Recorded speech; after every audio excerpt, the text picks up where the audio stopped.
Grayson Report. Happy Monday. What's up? Let me go through the list here. Give a quick shout out. What's up, Tammy, Matthew, myself, Tyrana, Nikki, Wendy, Daniel, Lisa Boo, D Nice. And I want to thank D Nice for that super chat with the choo choo hearts for D Nice. Thank you, D Nice, for the support. Julissa, what's up, Heather? Whatever. Bernadette. D Nice may be in a food coma, but she has coffee. Brandon, nothing wrong with being in a food coma, D Nice, as long as you enjoyed your meal. Joanne, how's it going?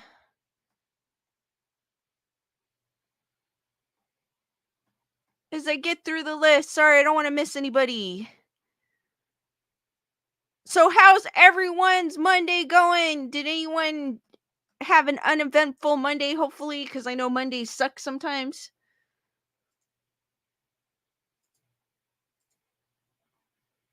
I did two hilly, I guess you could say. Well, one of them was stairs. I did stairs the other day, and then the next day I did like this super hill walk. And I think my body is telling me to slow down, so today I'm taking a rest.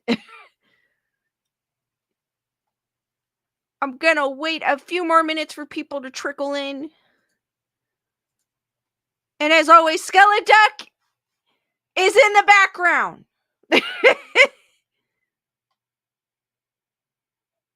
D Nice goes, I had a hot fudge slice of cake with ice. Oh, that sounds so good.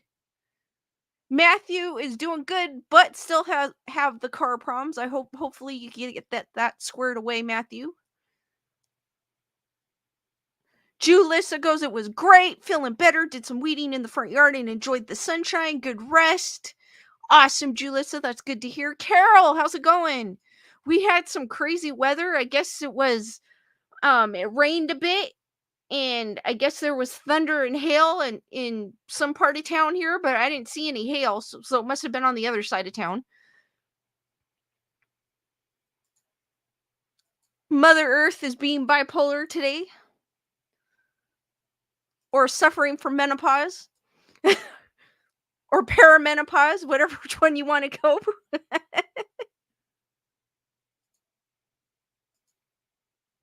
D Nice goes, it was like a little bit of Hawaii. Yes, it was nice. It was kind of warm today. And overcasted. Brandon, what is up? Which was kind of weird.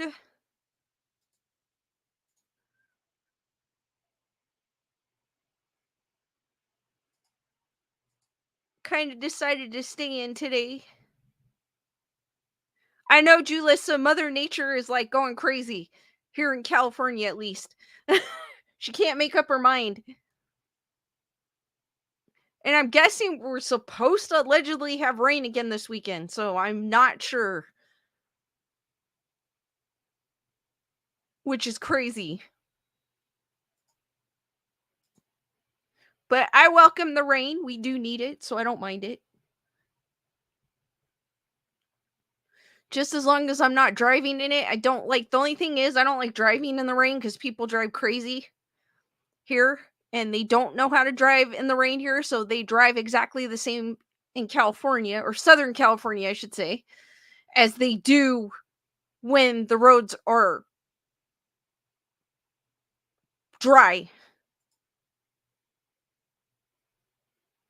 Okay, Julius is saying, yes, rain in Friday and Saturday in the Bay Area, so we may not, maybe we won't get some. Maybe we will. I'll see it to believe it. All right, guys, before I get into the cemeteries, I've always been fascinated about cemeteries, and I just realized I've never spoke about cemeteries, so I'm going to share with you some of the most haunted cemeteries in the US of A. But have before that, I found this article on Bloody Disgusting. Actually, it's popped up on several. It popped up on Bloody Disgusting. I saw it on IGN. That they're gonna have, if you guys have heard of the MCU, which is the Marvel Universe, obvious, and then you've got Arrowverse, which was what they called the Flash Arrow um on the CW. Well, now they have the Pooh-niverse. All right, so the Poohniverse.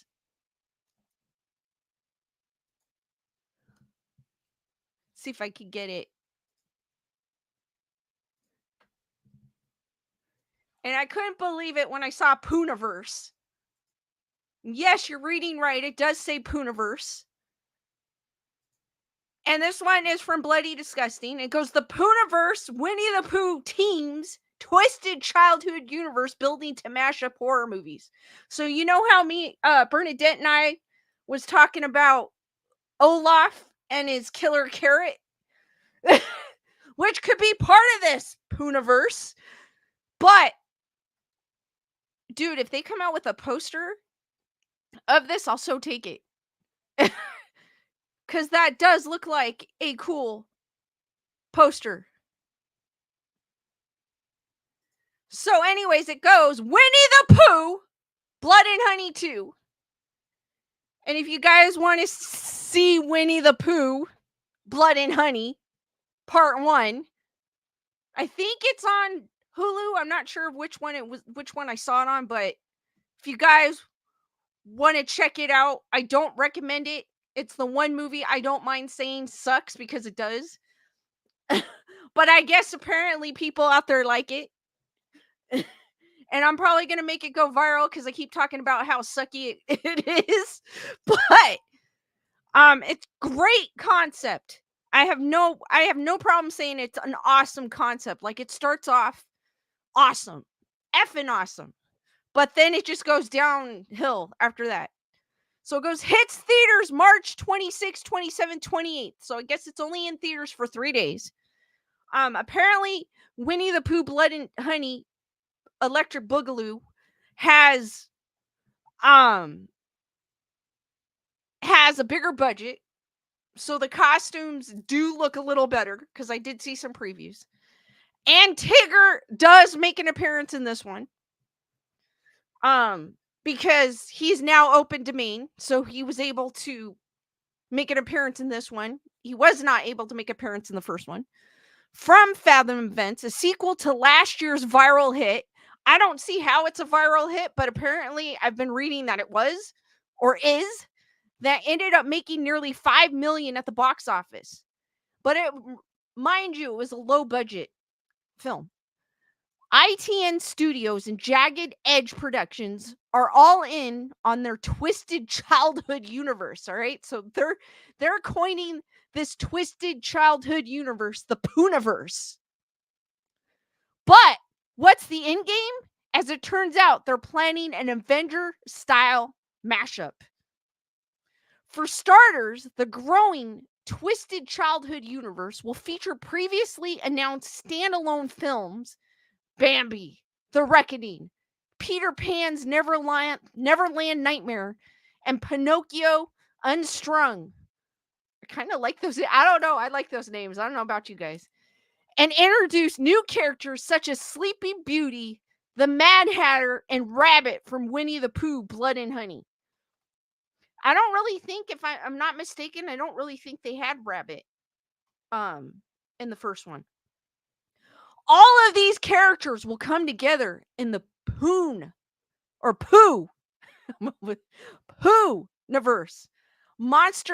Monsters assemble in 2025 when the monsters join forces to take down the world. D Nice goes, so will the 1996 Pinocchio's Revenge be canon in that universe? Good question, D Nice. Good question. Blood and Honey's 2 end credits will feature a first look at the upcoming Pooniverse. So, guys, run to theaters on March 26th, 27th, and 28th to check out Pooh, Blood and Honey 2, so you can see a hint to the Pooniverse. If I don't say it right, I'm going to say Poon.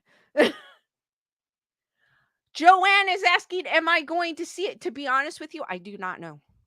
After the first one, I don't think I'm going to pay to see the second one. I will see it though once it goes on streaming. Cuz of what I've seen of it, I don't know. I mean the costumes, like Pooh looks better. Tigger looks like a monstrous Tigger that belongs in a horror movie. But I don't think I would pay to go see it. Producers of Jagged Edge production, Rise Frake Waiterfield, explains it will be complete carnage. We are heavily influenced by Freddy vs. Jason and the Avengers. We would love to see a horror movie where the villains group together and are going after their survivors. We have some incredible set pieces in mind and some sequences I think will truly shock people. The movies we are working on now as standalones are all building toward Pooniverse Monsters Assemble. Actually, this is kind of cool.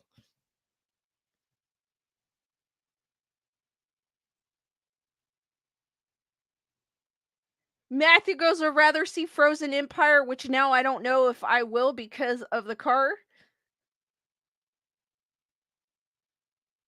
D Nice goes, I legit have been using my sister's Winnie the Pooh blanket from when she was a kid for like the last month. It has Pooh and Piglet on it, skipping away. Scott Chambers, producer of Jagged Edge Productions, adds, similar to the Avengers, we will follow Pooh, Tigger, Rabbit, Owl, Piglet, Pinocchio, Sleeping Beauty, which we have not. I don't think they've done a Sleeping Beauty horror, as far as I know. So that's going to be kind of cool. Bambi, the Mad Hatter, Peter Pan, and Tinkerbell joining forces to wreak havoc. We are working with a larger scale budget on this one. They better. Honestly, they better. Like I'm kind of excited about this one. And are excited for what the future will hold. When you see the standalone movies, you will see the Easter eggs hinting toward the crossovers. Some of the villains also will not see eye to eye, which will allow for some carnage within the group and some epic sequences of monster versus monster. I'm getting excited. Julissa goes, I could see Sleeping Beauty turn into a horror movie. They should do a standalone. But I guess she's going to be in this Avengers style Pooh-niverse. Rise Frake Waterfield is set to direct. Casting is to include Scott Chambers returning as Christopher Robin, Megan Plateo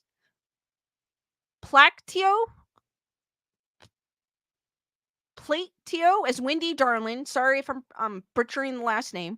Roxanne McKee as Xana.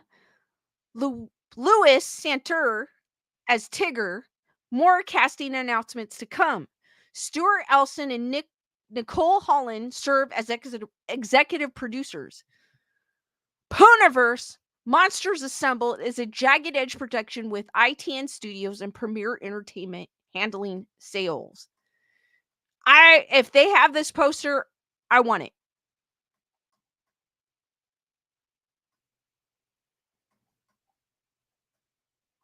So, guys, what do you think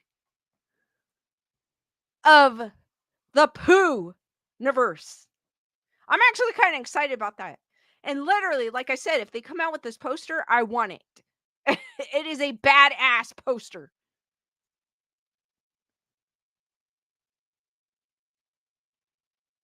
And they should make Sleeping Beauty and the Mad Hatter in a horror film. Oh my gosh. I mean, they kind of already did Alice in Wonderland horrified, but it was a video game. I don't think they've actually made it a movie, so it'd be cool to see it come to life as a film. Heather Whatever goes, it's an interesting poster.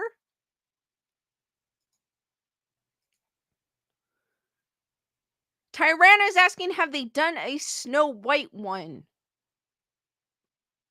Trying to think. I don't think they did, but I could be mistaken. But it all depends too if because I'm assuming like all those characters are going to be they're going to be going into open domain. So it all depends on if Snow White becomes open domain. I think they're still that's probably why they haven't done a Snow White one. There might be, I don't know, like even if they're able to do, I'm trying to think, maybe like a fan one, but even so, there's the licensing and all that if you use Snow White that you could get dinged for. So I don't think they did.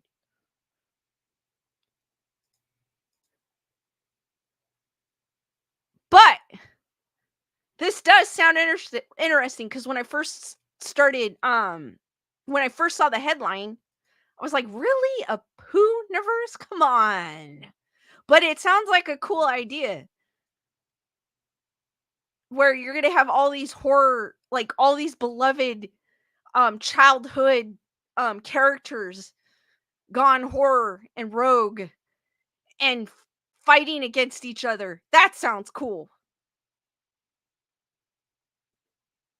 Heather, whatever. I agree with you. I don't like Barney. Why can't they do a Barney monster? Probably the same thing.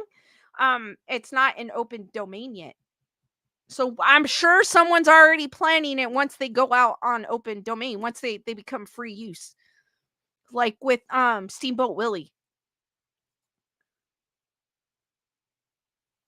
But they didn't mention Steamboat Willie, so Steamboat Willie must be someone else must be producing that film.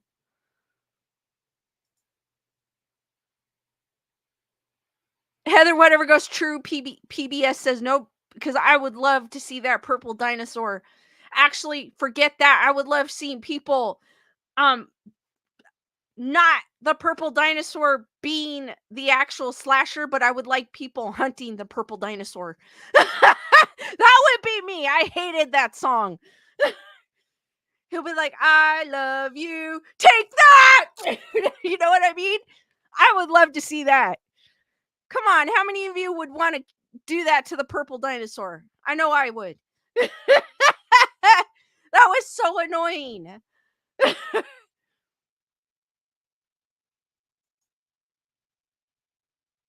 They'll be like, "I love you this." Boop.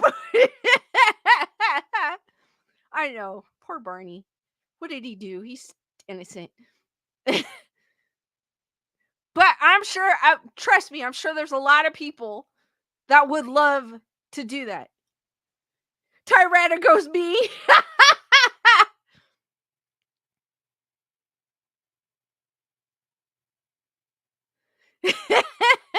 We all go demented. I'm sure. I'm sure. Same thing with the shark song too. With the baby shark song. Oh my gosh. Make the baby shark song like video horror. There'd be so many people, including myself. Take that, baby shark.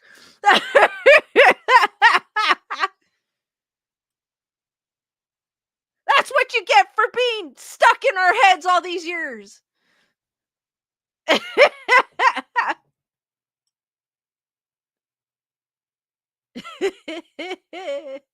Oh no, I sound so bad.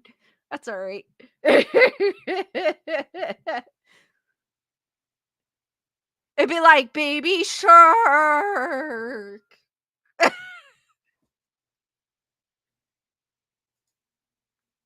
And then it pans on to a news report.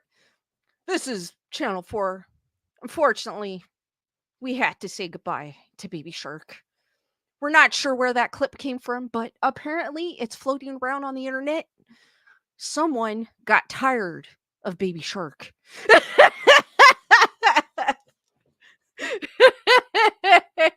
D Nice goes, it's okay, Lisa. We are with you.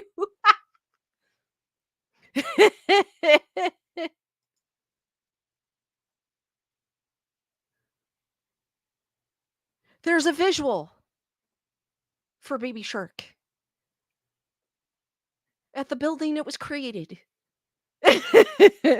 May we have a moment's silence?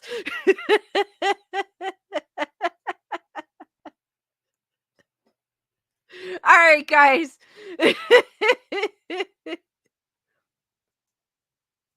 But hey, I like the idea of making childhood favorites horrified. I really do. I really do. I think it make great entertainment. But I hope not like poo, blood, and honey though. Great idea, great concept, but just Delea, how's it going? So, guys, have any of you guys been to a haunted cemetery? I have not yet, but I've been to cemeteries, and I've always been the one that I would walk around um when I've been to one, and I would look at all the headstones.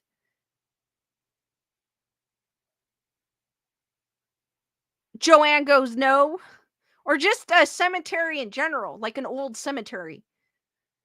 Heather whatever goes only in Disneyland. And the Haunted Mansion has some great headstones in front of it. Or it did. I don't know. I haven't been in like over 20 years.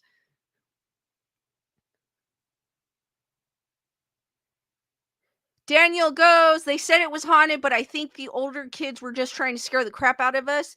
Bernadette goes, yes. Tyrana goes, no. Delalux goes, Galveston, Texas has one.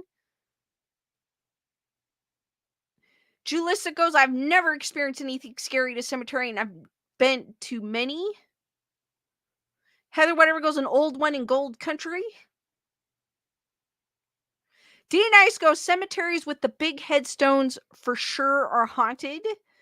So this article is from Haunted Rooms. I was trying to find one that gave some good explanations to cemeteries, but I couldn't find one. So this one was a decent article that kind of gave a little explanation to each cemetery. But I have never uh been to one, but the ones that I haven't been to a known haunted one, but the ones I've been to, I would always walk around and check out the headstones, and look at who when these people had passed. Because I think I went to one where the headstones were from like 1800s. In fact, it was the cemetery my grandmother was buried at, and I don't remember which one. It's here in SoCal, but I don't remember the name of it. And I remember walking around and go, wow, like I was fascinated with it. Carol goes, I used to party in cemeteries when I was younger. That's super cool. D Nice goes, the Haunted Mansion at Disney is being renovated. That'd be kind of cool. I think they're going to probably add the Hatbox Ghost, if they haven't done so already, from the Haunted Mansion movie. But this one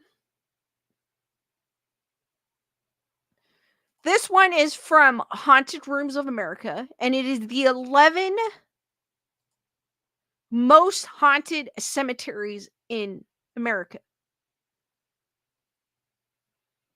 And I have a quick question for you guys. For any of you guys, before I get into this, I know D Nice, actually, this is probably more for a question for D Nice, because I know you've been to the Hollywood Forever Cemetery. Can anyone go and walk up or drive in the Hollywood Forever Cemetery? Just out of curiosity, because I've never been to it, but some ideas are popping in because I don't know how it works.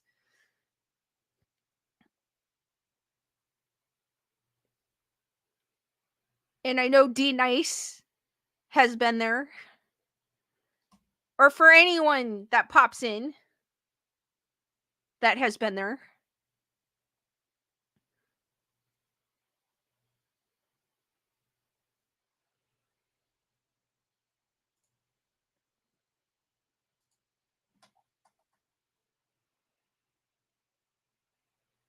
D Nice goes, I'll share pictures again of peacocks roaming around. So this one's from Haunted Rooms. Cemeteries are creepy places to be at the best times. After all, it is disconcerting to think that you are surrounded by the corpses of hundreds, if not thousands of people. I don't think of it that way, but so throwing a few ghost stories and unexplained events into the mix takes the spookiness to a whole new level. Let's explore the most haunted cemeteries in America. Number one, the Westminster Hall and Burying Ground, Baltimore. The cemetery at Westminster Presbyterian Church in Baltimore, Maryland, is the home of the Screaming Skull. Carol has been to the Arlington Cemetery. Just in general with cemeteries, can you just drive up to a cemetery? Just out of curiosity. Or for anyone that happens to be trickling in, if you guys would like to chime in. We do not bite. We are like a big happy family here. Matthew goes, a few channels I watch has gone to the Forever Hollywood Cemetery. The legend states that a minister was murdered here, and every night at the same time, his skull would start screaming. Eventually, his body was dug up and the skull gagged before being encased in a concrete block that now stands by his gravestone. According to locals, it is still possible to hear the muffled screaming on quiet nights. Edgar Allan Poe is also buried here, but he seems to be at rest. I think Edgar Allan Poe accepted his fate. So he definitely was like, he's like, nah, I'm resting.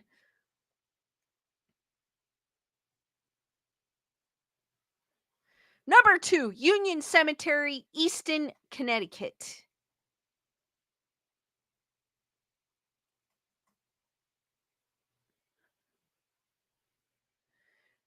Heather, whatever, I like what you said. Edgar said, nevermore. Delay Alex staying Brookside Cemetery in Houston, Texas. You can see the spirits' faces in the trees. So the Union Cemetery in Easton, Connecticut dates back to the 1600s. So it is not difficult to imagine it is haunted. The cemetery is known locally as White Lady Cemetery after its most prevalent ghost. And of course, it is the White Lady, or the Lady in Gray. This lady in white is said to roam the cemetery at night and will sometimes venture beyond its gates and onto the road. Several drivers have reported hitting her with their vehicle only for her to disappear promptly. She is not alone in haunting Union Cemetery, as there have also been reports of glowing red eyes peering at them from out of the darkest corners. This seems like a pretty interesting cemetery, considering it's been around since the 1600s. It's not a new cemetery, so for sure it would be an interesting walkthrough to see the different guests, as you would say, their final resting places. Number 3, the Bonaventure Cemetery, Savannah, Georgia. Next, we stop in this historic southern city on our trip to America's real haunted cemeteries. Savannah is one city that is incredibly proud of its ghosts, so it is only to be expected that they have their own haunted cemetery, complete with a chilling tale to tell. The most famous that is said to be roaming Bonaventure Cemetery in Savannah is Gracie Watson, a little girl who died of pneumonia at just 6 years old. Not only has little Gracie been spotted playing between the tombstones, but the statue of her by her grave has also been known to cry tears of blood on occasions. Ooh.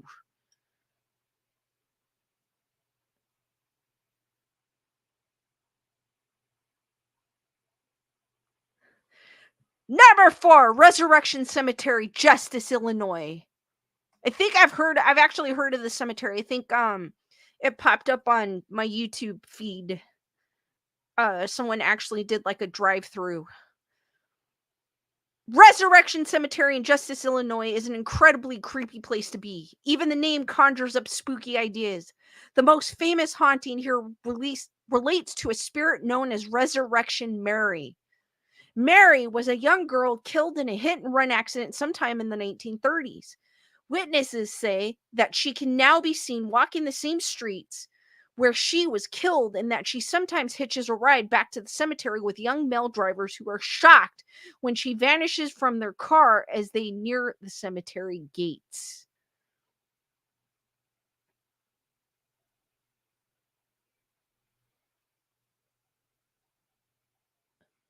Daniel Miles goes, being a child, not knowing if it's real or not, compared to being an adult and knowing it's real and being scared, I think it's a very big difference. Much scary. Yes, because I think as a kid, your your perception of the world is different as an adult. So I feel like it it's scarier.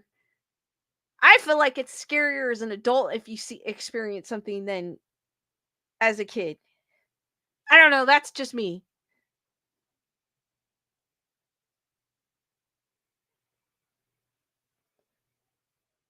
Matthew goes, Resurrection is the name of the made up one and Return of the Living Dead. Ooh, crazy. Super crazy. Number 5, Howard Street Cemetery, Salem, Massachusetts. Salem, Massachusetts is famous for one thing, the witch trials. In the late 1600s, speculation was rife about who was and who wasn't practicing dark magic.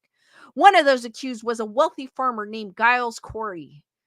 He was accused of being a warlock and was tortured to death during his so-called trial. Corey is seeking revenge for his untimely death and is said to haunt Howard Street Cemetery and the surrounding area.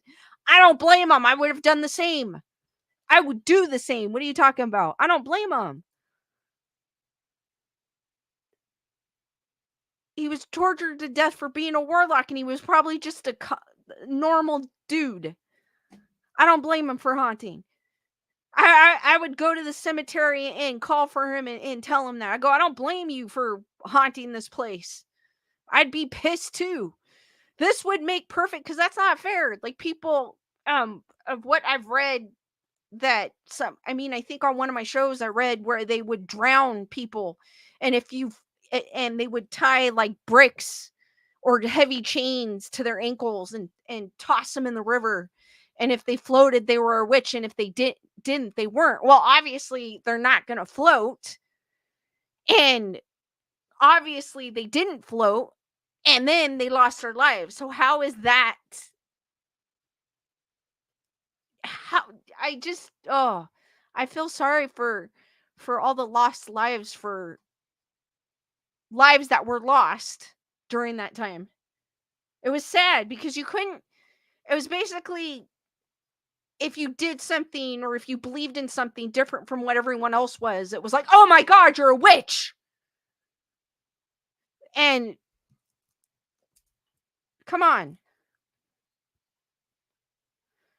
It continues. This would make perfect sense given that he is buried here in Howard Street Cemetery, but it was also the spot where he died as a result of pressing.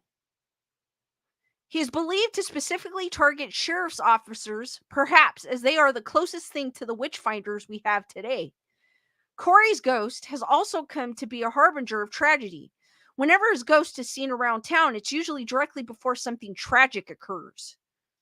Ooh. So well, no, like I said, if I ever go to Salem, Massachusetts, to this particular cemetery one day, I would definitely call him out and be like, I don't blame you for haunting this place, because I would. I don't blame him. How could you rest if you were tortured to death for something for I don't it doesn't say what he did or what he believed in or why they thought he was a warlock, but it could have been simply that he didn't believe what they believed in.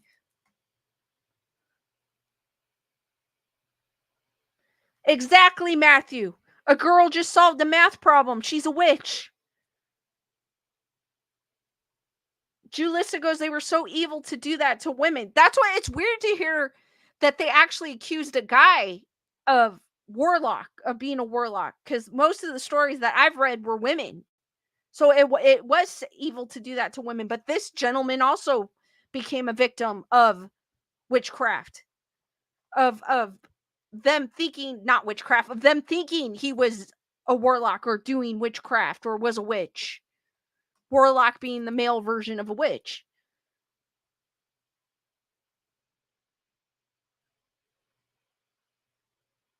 Or you did something that was unheard of. You're a witch.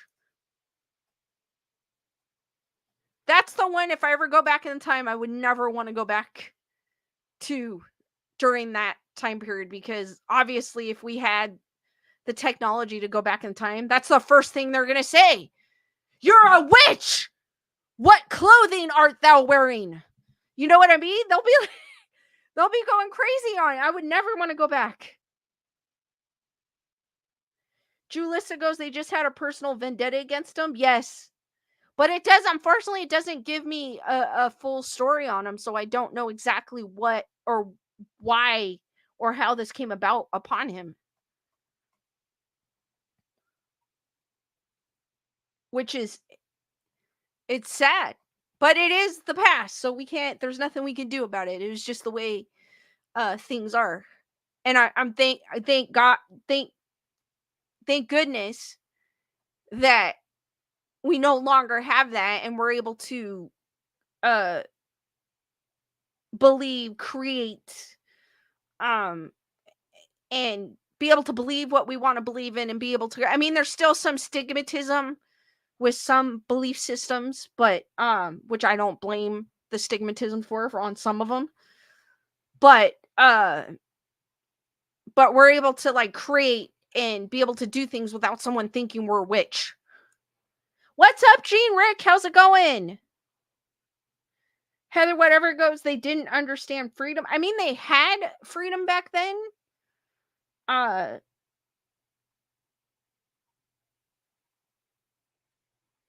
Bernadette goes, they should have called for book. Book. But I mean, they had some sort of freedom there, just not like what we have now.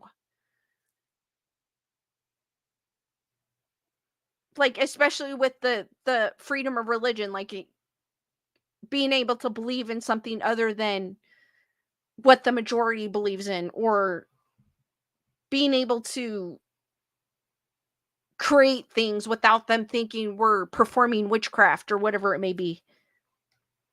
Speaking of the Hollywood Forever Cemetery in Los Angeles, awesome, Gene Rick saying not bad, working this Monday night, getting a little break. Glad you're able to stop by during your break.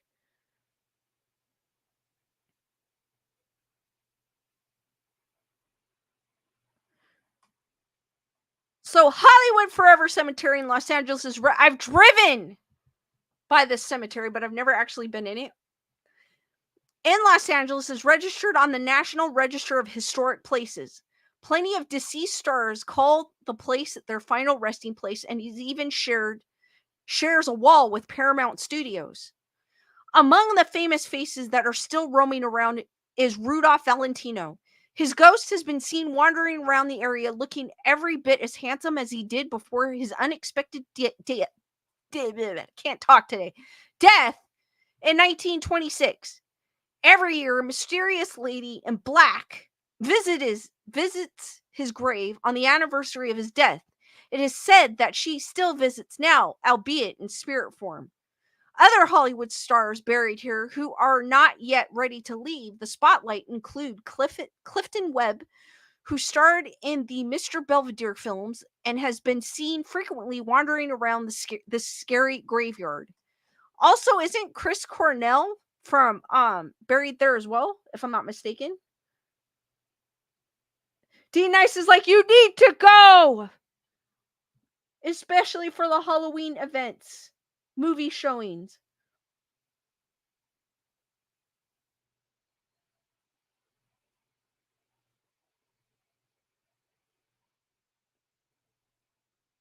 D Nice goes, yes, he is there. Okay. From Soundgarden. He's the lead singer of Soundgarden, Chris Cornell. Because I remember them, I remember the family putting if they could please, because a lot of people were visiting his grave. And I think the family actually made a statement at the time, like, can you please, like, just give us our space type of thing, which I don't blame them. Um,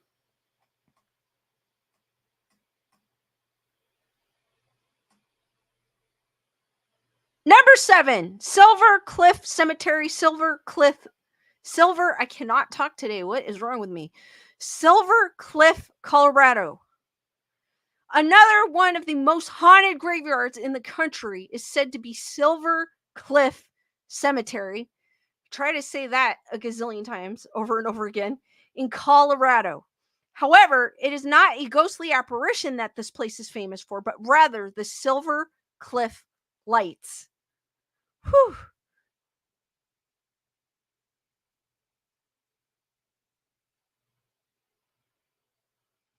D. Nice goes, Cornell is buried at Hollywood Forever Cemetery next to Johnny Ramone.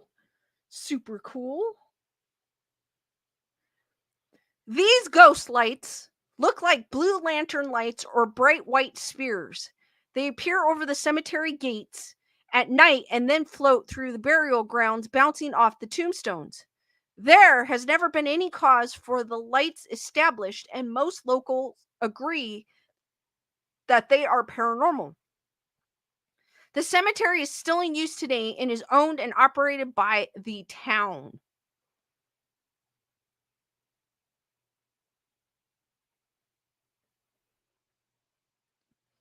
Matthew goes, Antoine Yelchin was also one of the people they visit. His family always goes there. Very sad when I heard about his passing.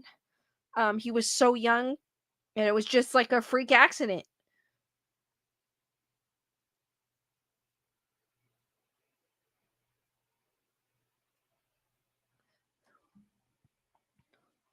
Number 8, Stoll Cemetery, Kansas.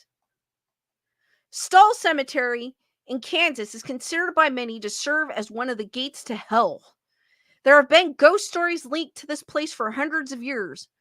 One of the hauntings focal point seemed to be an abandoned church that stands right next to a graveyard. Many people have had strange experiences when entering the church, including being grabbed by unforeseen hands. On one occasion, the Pope himself refused to fly over what he called a demonic piece of land.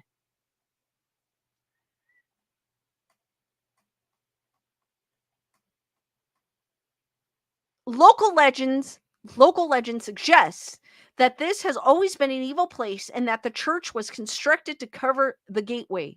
However, it's because a meeting point for witches. However, it became, oh my god, I cannot read today. Happy Monday, guys. However, it became a meeting point for witches and Satanists to gather and hold rituals after the church closed. There are also rumors that witches were hung in the trees within the church's ground in the past. There is one tree in particular that is now growing through a tombstone, which is also said to be a focal point for paranormal activity. And this one was in Kansas. That one seems like a pretty interesting cemetery for sure. Number 9, St. Louis Cemetery number 1, New Orleans. So I wonder what the St. Louis Cemetery number 2 is. New Orleans is a place that's on my bucket list. I so want to go to New Orleans. It's one of the places I've been wanting to go to, partly because I want to see the cemeteries, but also because of the voodoo history that surrounds the area. Anyone who knows anything about New Orleans knows that you can barely take a step without running into something with a paranormal twist to it. One of the oldest cemeteries in America, St. Louis Cemetery, is also incredibly haunted. So much so that it's regarded as one of the world's most haunted cemeteries. Most believe that much of the activity reported here can be attributed to the fact that notorious voodoo queen Mary Laveau is one of the 100,000 people buried there.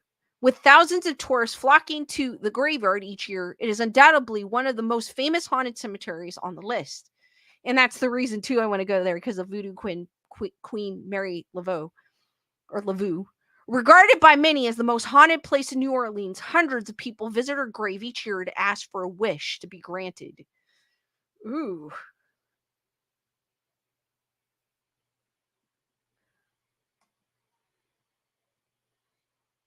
Number 10, Boot Hill Cemetery, Tombstone, Arizona. I have gone to Tombstone, Arizona. It was a super, so I'm probably been, jeez, I think when I went to Tombstone, I think I was in junior high, so it was a long time ago, but I remember the motto, the town too tough to die. And I had a shirt from there and I used to wear it all the time. Um, and I remembered it was hot because it was during the summer. Boot Hill Cemetery, Tombstone, Arizona. This scary cemetery in Tombstone, Arizona has become known simply as Boot Hill. The burial ground is undoubtedly not well cared for, and the strange overgrown look about the place only seems to add to its spooky reputation. Those who have dared to go exploring Boot Hill have described seeing very unfriendly spirits around the place. It is believed that many of these buried here have links to the gunfight at the OK Corral involving the Earp brothers, Doc Holliday, and the Clayton gang.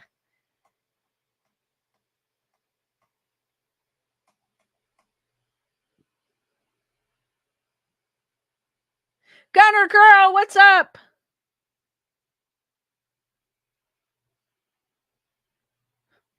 Number 11, Bachelor's Grove Cemetery, Illinois. Bachelor Grove Cemetery in Illinois is not only considered to be one of the most haunted cemeteries in America, but some would go so far as to say that it is one of the most haunted cemeteries in the world. The burial ground is tucked away in the middle of a creepy forest and looks spooky enough based only on its appearance. However, once you get into the ghostly tales connected to this place, you soon realize that there are even more reasons why the cemetery creeps you out. It was once used as a dumping ground for 1930s gangsters to leave their victims, and some of them have been seen wandering around the cemetery. Many visitors have reported seeing unexplained things during the visits to the cemetery, with one of the most common sightings of a ghostly woman sighted on the tombstones. Guys, which one of these cemeteries was your favorite? I think the one in Kansas was the one that I found interesting. But I definitely want to go to New Orleans to see the cemetery. Daniel goes, I bought a car in Salem, Oregon?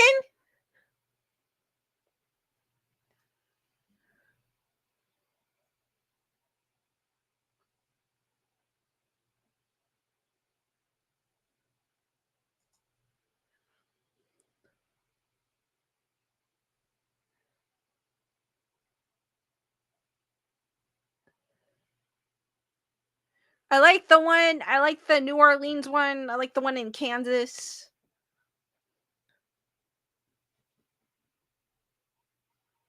The Because they're saying that the one in New Orleans is probably one of the oldest cemeteries. So that would definitely be a fun, definitely on my bucket list of places to go.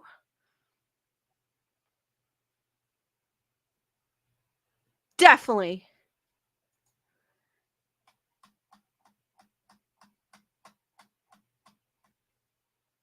I also found an article uh which I thought kind of went with the subject. It's like 10 little known facts about graveyards.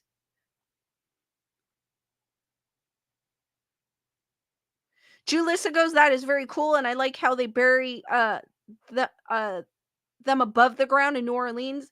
Same here. I've always been fascinated by that. Daniel goes, wouldn't the Wicked Witch be buried in the Kansas City cemetery? For sure, Daniel. Except I think her feet are probably still underneath the house, like Heather whatever says.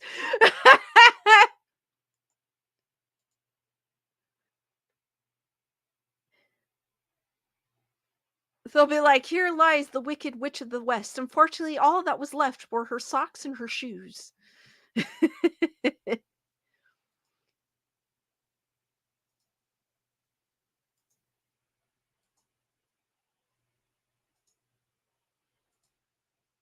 So this one's from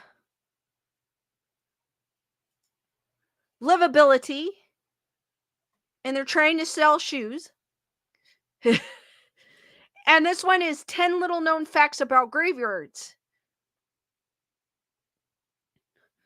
which I thought was kind of fitting. It went with the cemetery theme I've got going on here. So it goes, experts share interesting facts about these fixtures across the American landscape.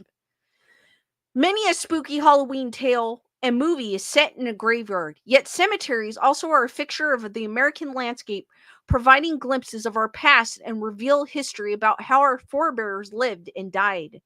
They often are hubs within our cities and towns, places that bring families together on both somber and special occasions. Leonore, what's up? 8 cities with great ghost tours. We consulted the Association of Gravestone Studies. Wow, an international group headquartered in Massachusetts to compile a list of things you may not know about graveyards. Even as Halloween approaches, this article, when did this article came? October 7th. It came out in October 17th, 2014. Wow.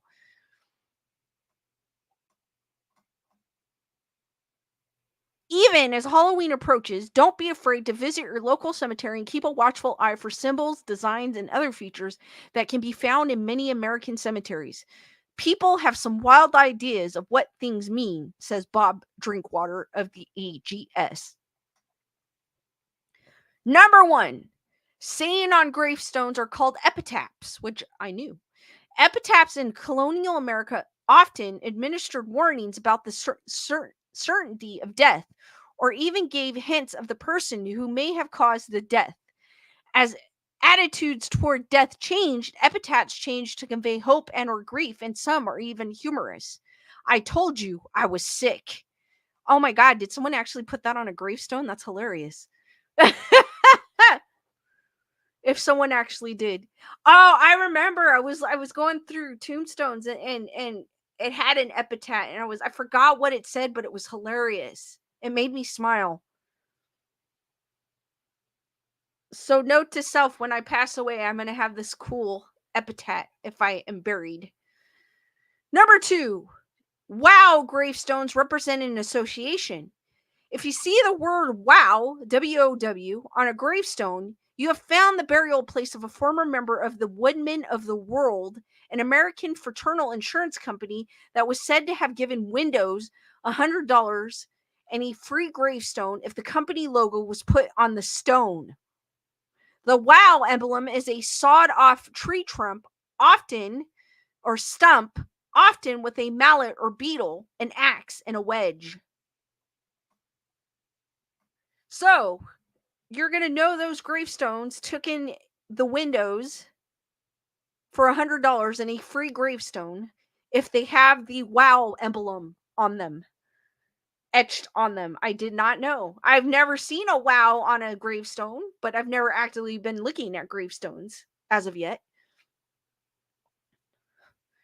3, the type of stone used for a gravestone can reveal wealth or military affiliation. American gravestones are typically made from granite, marble, limestone, sandstone, slate, quartzite, schist, wood, and even petrified wood. Halloween Road, the hell? Why is that? This is like in the middle of it. It goes Hollywood Halloween road trips, 5 surprisingly creepy attractions and places you least expect it. And it's not even hyperlinked. Throughout history, wealthy families often opted for marble and granite, while poorer families often selected headstones made from sandstone, lime, or even wood. Government issued military gravestones are uniform in design and made of marble, bronze, and granite. Leonard goes, that feels like a horror story in the hunting mansion, haunted mansion.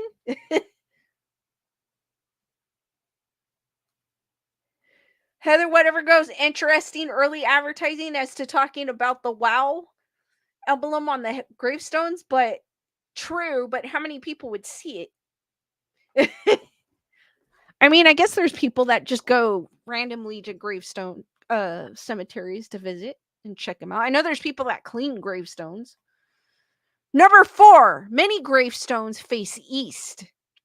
An east-west orientation for gravestones is the most common throughout the world. Early America settlers wanted their feet pointing east and their heads toward the west, so they were ready to rise up and face the sun of a new day when they hoped to be reborn.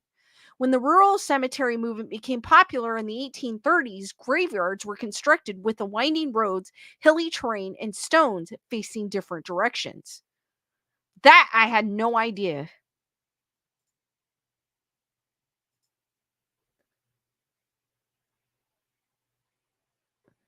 Number 5, carved motifs on gravestones carry meaning. Look closely at gravestones and you'll see symbols are everywhere. The winged hourglass tells us that time flies. The hourglass on its side indicates time stopping for the dead. A broken flower or tree symbolizes a life cut short. Hands and prayers position in the prayer position can signify devotion, and a hand pointing down can indicate sudden death. A handshake can reflect the clasped hands of a couple to be reunited in death. I never thought of that, but that's kind of cool.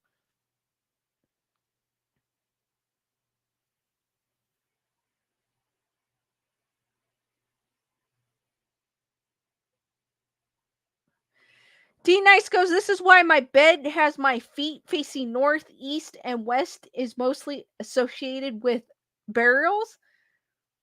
Wow. No, you know what? I did not know that. I thought that was kind of interesting about that.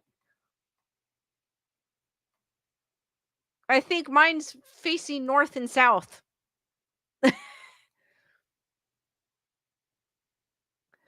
6, carved figures of animals on gravestones carry meaning. Lambs are often found on the gravestones of children. Detailed carved figurines of family dogs are sometimes found atop graves on their human friends. Though more uncommon, roosters atop a stone are usually thought to be symbolic of Judgment Day. Drink water says. That's a great last name. Number 7, obelisks are a common feature in many cemeteries. Beginning in the 1840s, obelisk-shaped stones began appearing in American graveyards just as they were a renewed interest in Egyptian culture. Obelisks with uplifting, excuse me, lines could be placed in small areas, were thought to be patriotic, and were less costly than large and elaborate sculpted monuments. Number 8, graveyards often are multi-purpose. Besides being a place to bury the deceased, cemeteries are gathering spots and places to honor and connect with the dead, whether it be a family member or famous person. Some people bring picnics when they visit. West Cemetery in Amherst, Massachusetts is visited by thousands of people every year who seek out the final resting place for poet Emily Dickinson, for example. Number 9, cemeteries are not just for the deceased. Besides being the final resting place for many Hollywood celebrities, Forest Lawn in Southern California features a museum with rotating exhibits and special art, music, and educational events, which I have never heard of. I don't know about you guys in California, but I never heard that Forest Lawn uh, does museums with exhibits. People tour the Lexington Cemetery in Lexington, Kentucky for its natural beauty, and Arlington National Cemetery is considered a major national tourism attraction for those wishing to see the tomb of the unknown soldier, the John F. Kennedy gravesite, and many other significant memorials. Even without these type of features, most cemeteries have visiting hours for the living.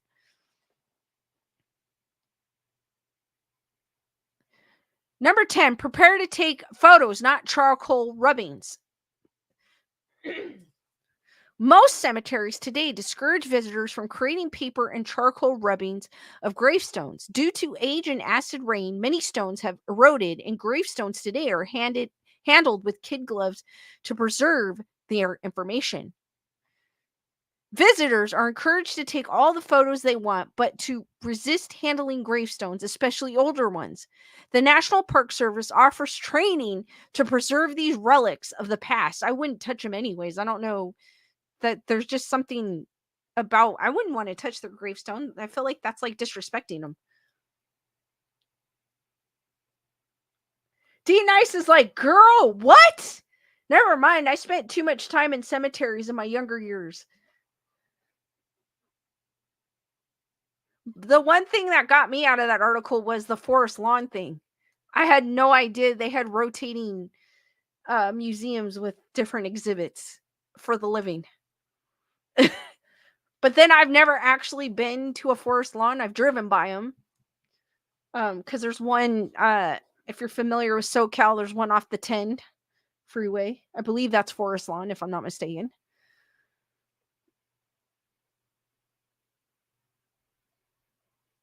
That D Nice, that's what I would do. She was like, I was mostly admiring the Gothic statues. That's what I would do. I wouldn't take rubbings. I mean, unless it was my family member, I may take a rubbing. I get it if it's your ancestor, but I get also the other side too, because with erosion and everything, even if you touch some of them, the lettering might disappear. So I get it. I get it. But I think the only time I would ever do that is if it was connected to me. But nowadays we have, cell phones and cameras. We wouldn't need to do that. We could just take a photo of it and get it, if we really wanted like a hard copy, and get it developed. Nowadays, I don't even think people develop photos anymore.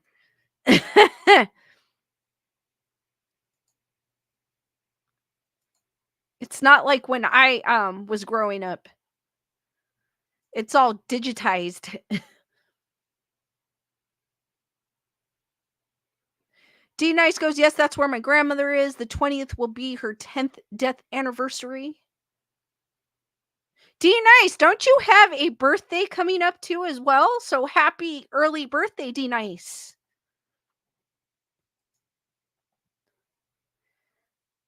D Nice was referring to the forest lawn off the 10 freeway for anyone here in the SoCal area.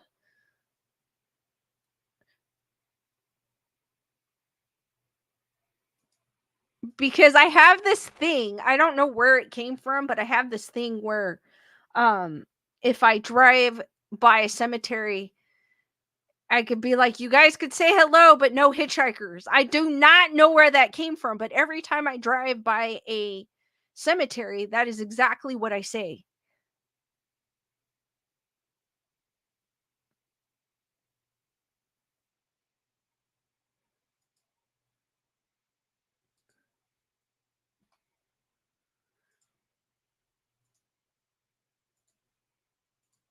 But I think the interesting fact about the gravestones is I had no idea that they were facing a certain direction.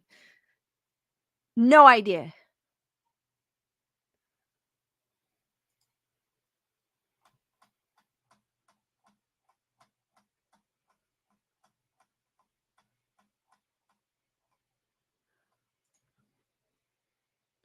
Leonardo goes, Rose Hill Cemetery is crazy. There's one I remember driving by. Um, it's over by, I remember it's like off the 60, but it's more toward LA. Maybe like in East LA. Maybe. I don't know what city it's in. But I remember driving by and I had to pull off the road for a second. And I look over. I pulled off the freeway for a second. I look over and I was like, There's a cemetery right there. And it had the big, huge, like, headstones. Like the big, like, gothic looking ones. And I was like, damn, one day I need to go back and visit it. Because it must be in like a super old cemetery.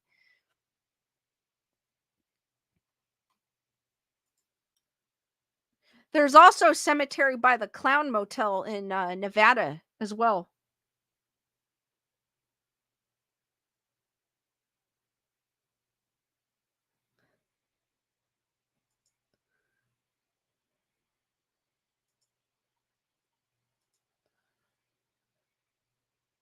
All right, guys, for anyone living in California, I know some of you do, some of you don't, but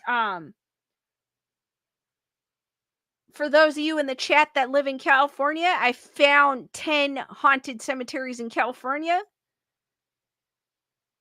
I know I do want to visit the Hollywood Forever Cemetery for sure. But my question was, I'm not sure if you could just drive in, but I guess according to that one, they have things for the living, so I'm guessing. And then obviously, I've read that people had visited Chris Cornell's grave, so obviously anyone. But I don't know if you could just drive in. Um,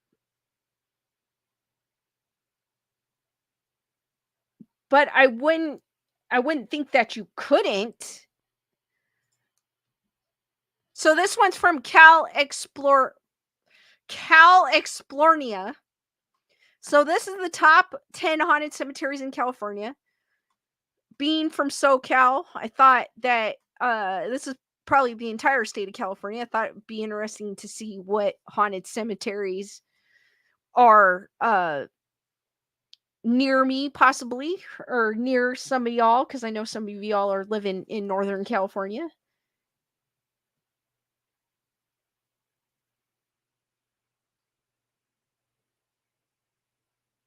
Leonore goes, you can unless there's a special event. Look at their schedule. Okay. Oh, thank you, Leonore. I will. Talking about the Hollywood Forever Cemetery, because I think I want to try my little Tesla experiment at the Hollywood Forever Cemetery, but I'm not sure if you can just drive up, because I don't want to show up and they're like, no, I'm sorry, you can't go. But thank you, Leonore. I appreciate that. So ghost cemeteries are meant to be the final resting place for a dearly departed, a place for peace and serenity. Unfortunately, with some historic cemeteries, it seems that stories are of restless spirits and displaced, disembodied souls seem all too eager to connect with the living. Are cemeteries haunted? The answer to this question comes down to whether or not you believe in spirits, the afterlife, and the possibility of connecting with both. For many, cemeteries have become a conduit for experiencing and communicating with the spirits from the beyond. With that in mind, California is home to some of the most haunted cemeteries in the world. The following is a list of 10 of the most haunted cemeteries found in the state.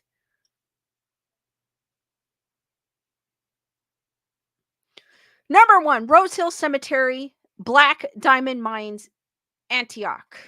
Established first as a Protestant cemetery for the towns of Somerville, Stewartville, West Hartley, Nortonville, and Judsonville, located in the largest coal mining area in California known as the Mount Diablo Coalfield.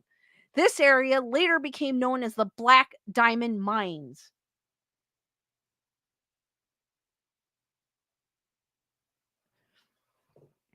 Most of the burials at Rose Hills are of Welsh ancestry, and many have reported the name of the cemetery was originally known as the Old Welsh Cemetery. Years later, the area would be owned by the Black Diamond Company. After Alvinza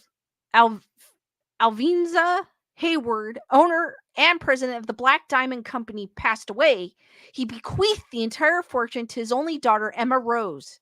In the 40s, Emma donated the land the cemetery sits on and company land to Contra Costa County, which later became a regional park. It was then that the graveyard was named Rose Hill Cemetery. They should have just left it the name. But Rose Hill is a creepy name too. claimed to be haunted by the ghost of Sarah Norton, a midwife who was reported to have helped deliver over 600 babies in her career. According to one legend, on October 5th, 1879, Sarah was called to home in Clayton to deliver a baby. Shortly after leaving her home of Nortonville, she was killed by being thrown by her buggy. Sarah's grave is located in Plot 6 of the cemetery.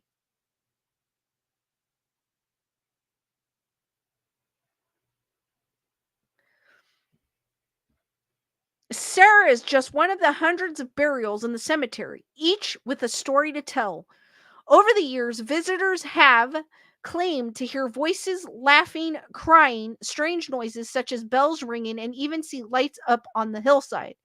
One very old report claimed to have originated in an old newspaper stated the experiences of a man who had seen a funeral procession coming down the hill at night. As the people came closer with the candles flickering in their hands, it became more apparent that they were not people at all, but apparitions who eventually disappeared.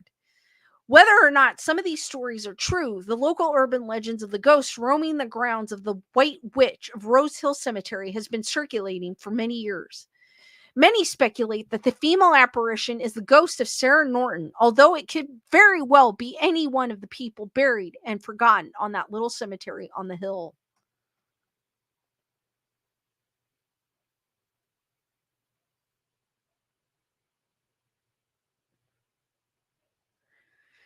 Number 2, El Campo Santo. I almost dropped my phone. San Diego.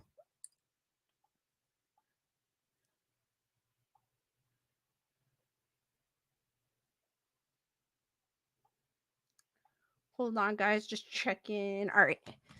The original cemetery of El Campo Santo is located in Old Town San Diego and home to over 400 interments.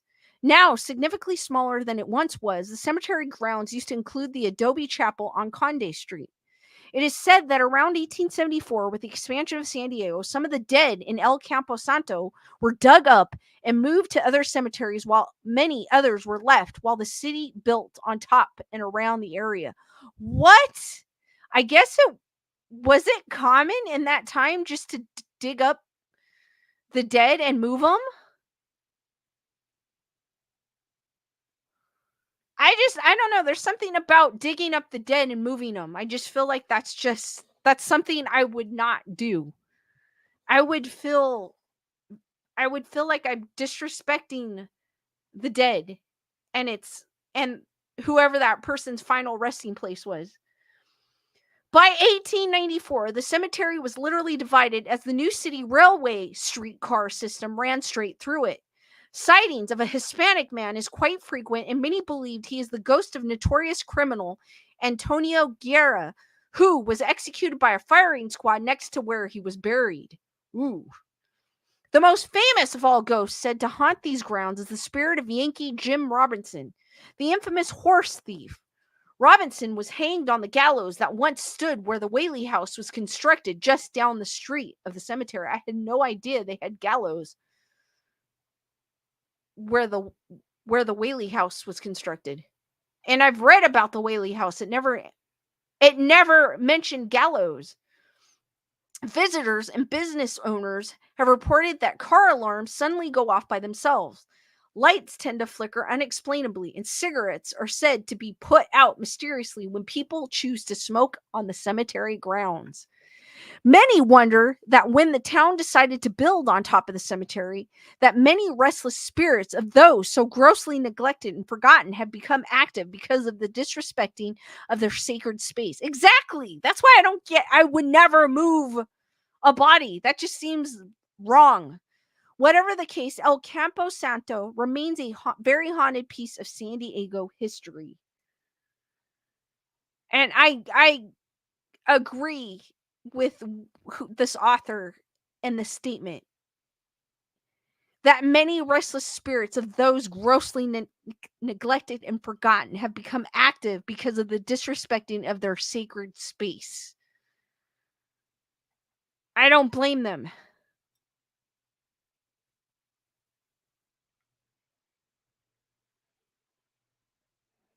Number 3, Sacramento City Cemetery, Sacramento. Thousands of California pioneers are buried at the Sacramento City Cemetery, originally built up on the highest point in Sacramento. To avoid flooding as the city expanded, the cemetery boundaries had to be moved. With that change came the task of exhuming many bodies. What is up with the moving bodies? Like, oh, and reburying them within the newer, more condensed perimeter. Sadly, though, many of the bodies were not moved. So, as you drive down Broadway and past the cemetery, you are literally driving over the graves of some of Sacramento's earliest pioneers. Like, why? Why? What's up, Dusty Lane? How's it going? Daniel Miles goes, it's 300 miles away from him. There are many tragic tales that are told about the eternal residents at the Sac City Cemetery. One of the most famous of those is the tale of Mae Woosley, who died as a young child. Visitors have claimed to feel the presence of Mae near her headstone, as well as experiencing vibrations when they put their hands on the stonemaker. With so many people buried there, there are just too many mysterious backstories of there are just too many backstories of so many who have met their demise. There was a typo. That there is no way to know what unfinished business remains at Sacramento City Cemetery. Number 4, Bode Cemetery, Bode State Historic Park.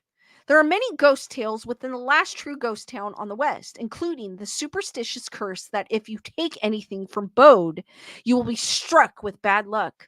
Among all the myths and urban legends, there are also the tale of the Angel of Bode.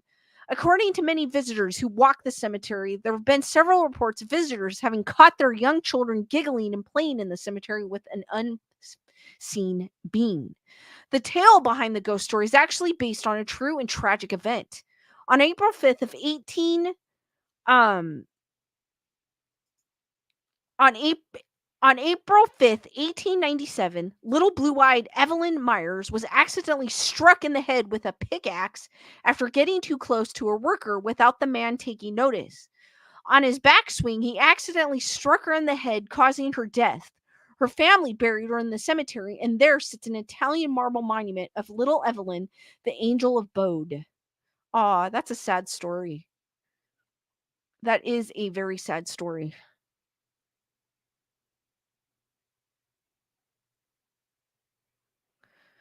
Mare Island Cemetery, Mare Island, the oldest naval cemetery on the West Coast. There are a lot of stories at the Mare Island Cemetery going back to the earliest burial in 1856 all the way up to 1921. Around the time the cemetery stopped being used for burials, walking through the cemetery, you can smell the salty sea air as you walk through the serene 2-acre grounds. It seems, though, that after the darkness of night falls, the activity around the cemetery and surrounding areas of the island have been known to be more hair raising. From the Russian soldiers who died trying to help fight a fire in San Francisco in 1862 to the odd and mysterious story of Lieutenant Wilson, those buried within the white picket fence of the cemetery boundary seem to have some tales left to tell. This is one of my favorite cemeteries in all of California. So the author of this article likes this cemetery.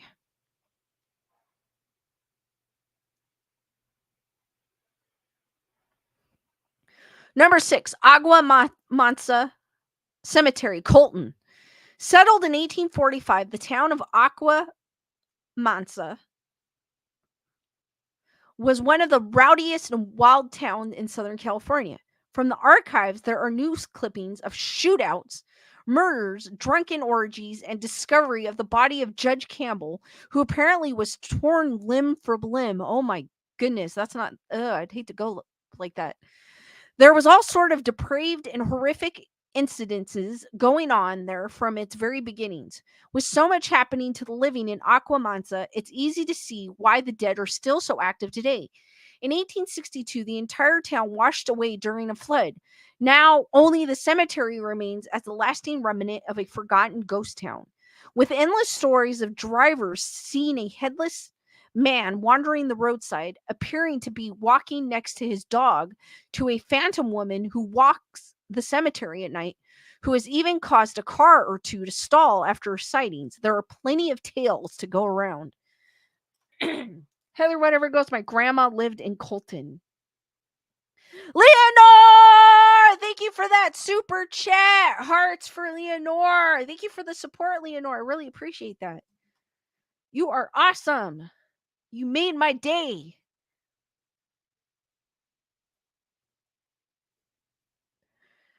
Number 7, Mountain View Cemetery, Oakland.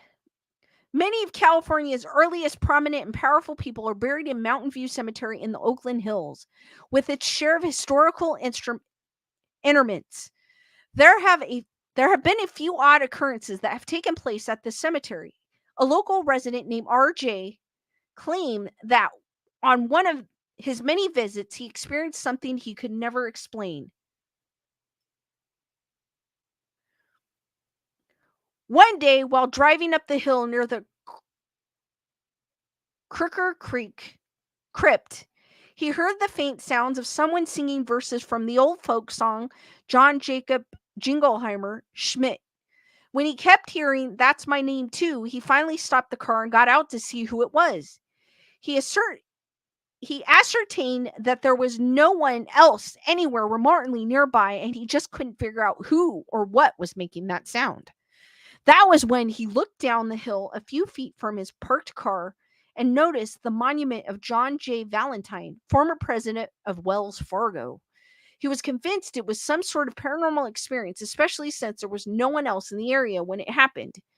And the fact the person who experienced this was a musician who had recently looked up the stage name Johnny Valentine. Ooh.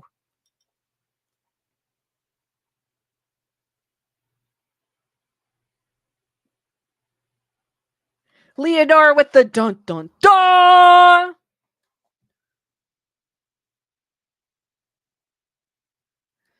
Number 8, Savannah Memorial Park, Rosemead. Known also as the El Monte Cemetery, these historic cemetery grounds were first. I can actually kind of go to these. These are nearby.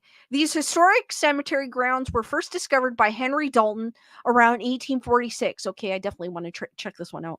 The original cemetery that Dalton came upon one day while riding his horse around his ranch was a small section surrounded by a cactus hedge with 2 graves. Henry and his wife Maria decided that because it was a burial ground that they would allow 2 acres to expand the area for a larger cemetery.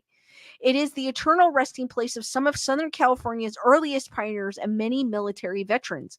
According to reports, some visitors to the cemetery at night have claimed to hear the voices of children playing as well as loud banging on the sides of the shed on the property.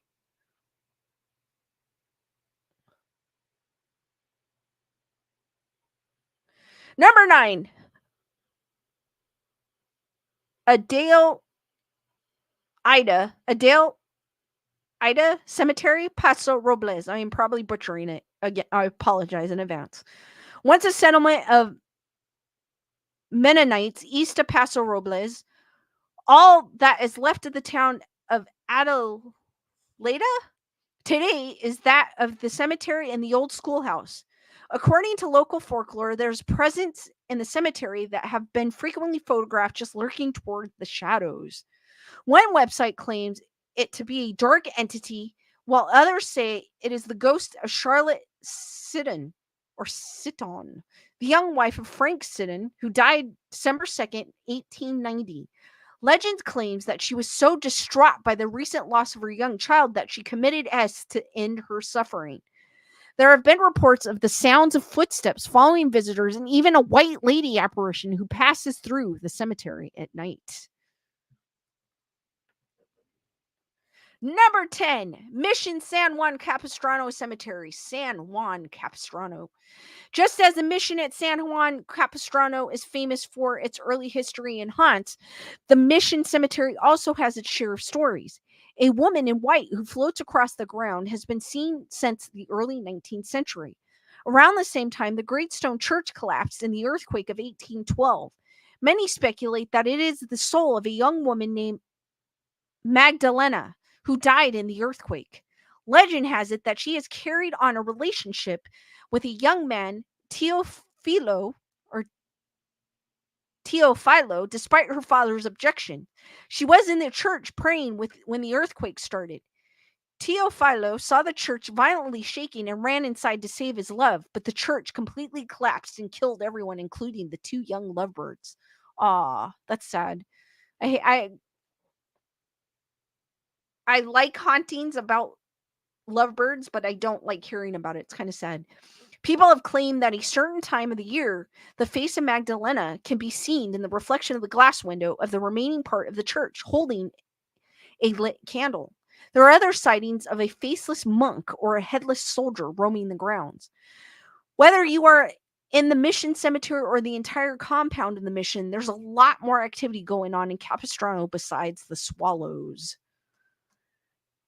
So, though there is the top 10 cemeteries, haunted cemeteries in California, two of which I did not know about that are in my area. So, that's kind of cool. Leonora is asking, have you ever watched a movie called The Lady of White? Um, no, I have not. Heather, whatever goes, there's a story about lovebirds in San Diego County. Her name was Ramona.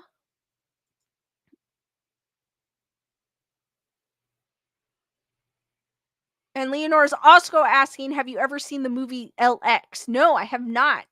Have not. Invisible Rose, how's it going? And guys, don't forget to hit that smash.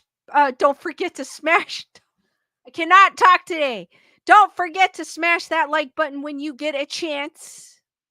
Don't forget to do so. And if you're new to the channel, don't feel free to say hello. We do not bite. We are like a big happy family here.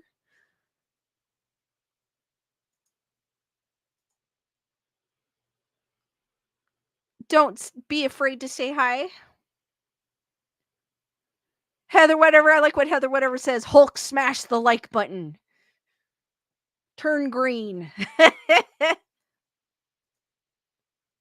I did not know about the cemetery in Colton or Rosemead, or they said El Monte. Did not know about those two.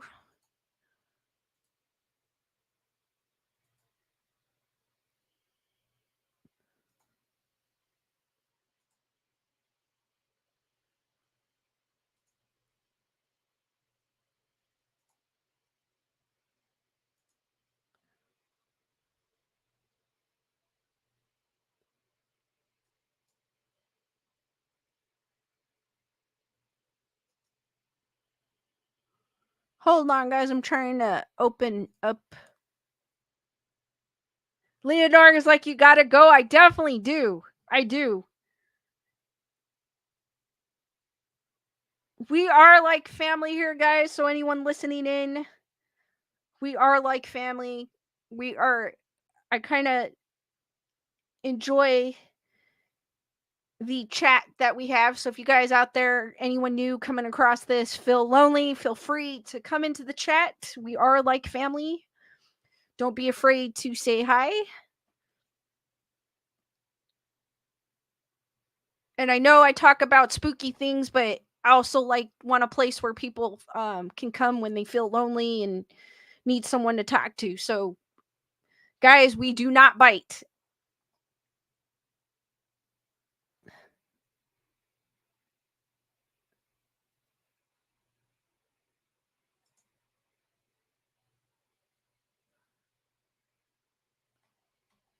Let me see. Oh, I'm trying to set this clip up without it showing my messages in the back. Let me see if I can find it. Give me a second, guys.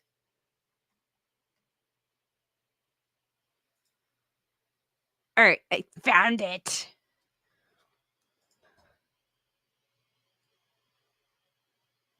Invisible Rose goes, I definitely feel better just listening to Lisa's scary dark stories always brightens up my day. Thank you, Invisible Rose. You guys help me too, believe it or not. Like I could not feel that great, and then I come on here and it's just what I needed. Even though I'm doing most of the talking, but still. Julissa goes, this is a great channel. Thank you, Julissa. I appreciate that. Heather, whatever goes, my cousin was in the same cemetery as my grandma in Colton. He was buried with his guitar.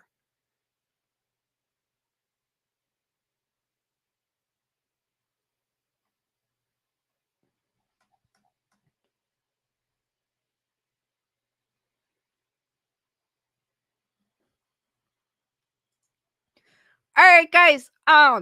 Elaine sent me this clip from Instagram um through on Instagram, and it's like this found footage. I want to say it's fake because of what, but I've never seen anything like it. So I wanted to share it with you guys. I don't know how well it if you could see it. Let me see. Hold on. Let me share it to make sure you guys can see it. Nerd report in the house, guys.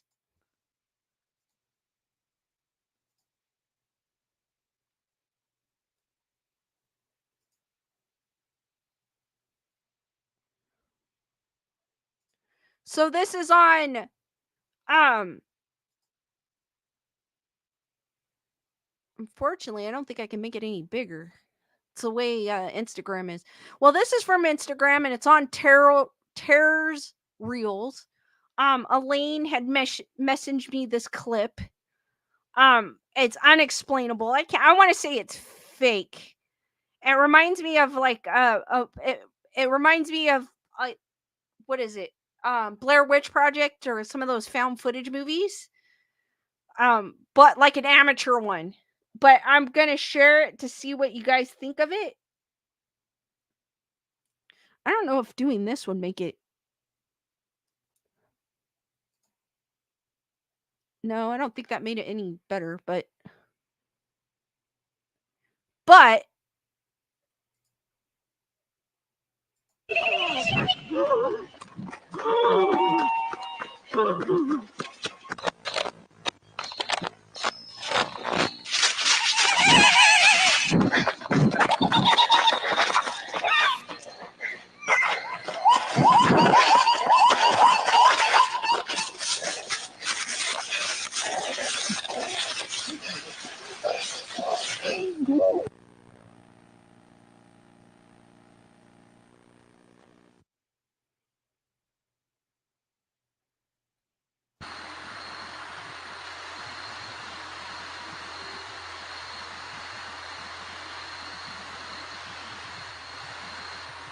and it's claiming that it's real, but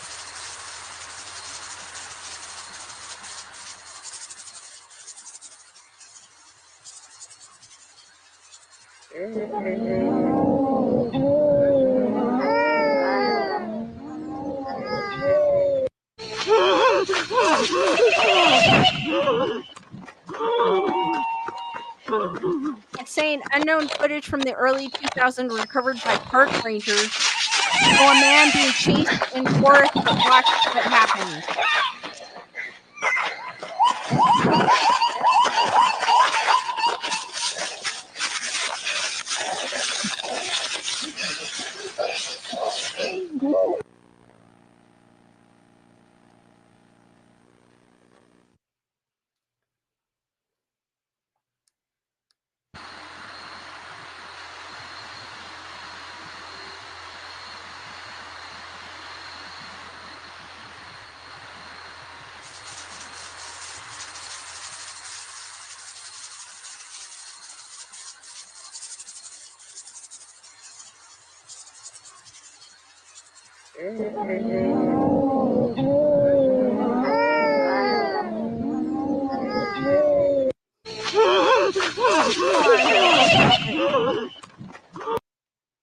Like that is I don't know what to think of it, but I want to say it's fake because for all we know it could be real, but for me I want to say it's fake. Like I really do. It's like I can't really explain it, but my thing is the guy didn't even fight back and he was being chased by these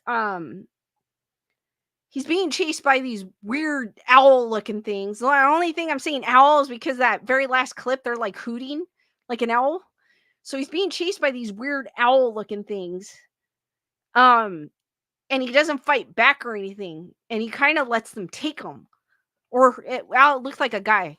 So I don't know. Julissa goes, it's got to be fake. That's what I'm thinking. I think it's just an amateur video that someone decided. I mean, it's a very well made video. Don't get me wrong. It's a very well made video. Um, but I feel like it has to be fake. Like someone out there made it for fun. Very well made video. I mean, I would watch that for sure. Something Tyrana goes fake to me. Leonora goes fake. D Nice says it looks fake. Heather whatever goes, my dog got scared. Matthew goes, such produced voices. Uh but I would watch that movie. It's a very very great clip, very good clip.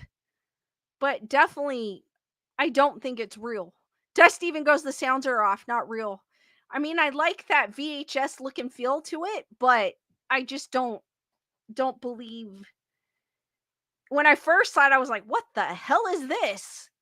Like, this can't be real. But it does remind me of the Blair Witch Project and everything. So whoever put that out there is very creative. I would watch that movie if it came out.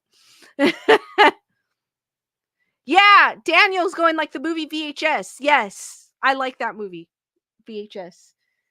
They've evolved into a bunch of VHSs now, but the original VHS is a great film if you guys haven't seen it.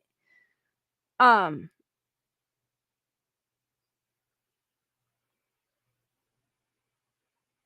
Heather whatever goes, in high school my sons made horror videos. That's kind of what it reminded me of, like just a horror video that someone just put up and going, "Hey, this is found footage from." I mean, you could put a story like that, and I don't know, some people may believe, some people don't. I think it's fake.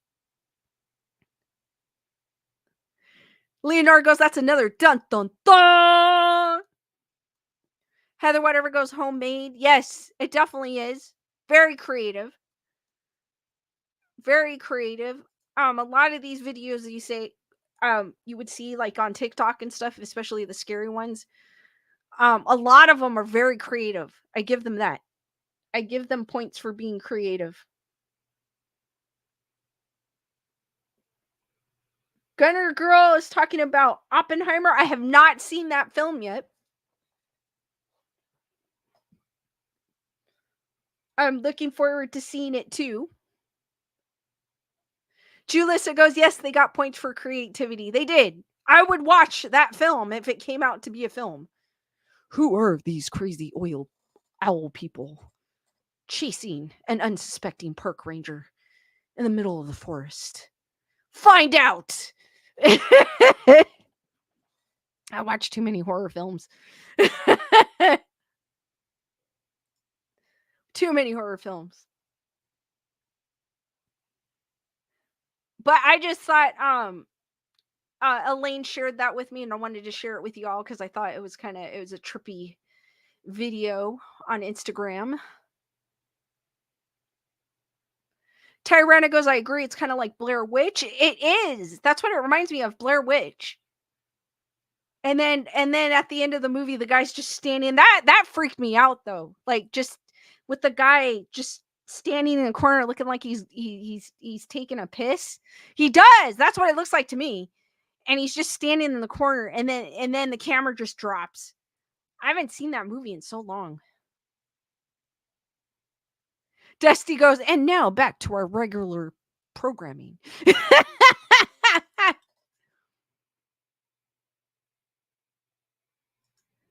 So yeah. Crazy things. Crazy things going on. All right, guys, I'm going to open it up a little early to questions and answers. Hope you enjoyed the cemetery talk. Ask away, guys.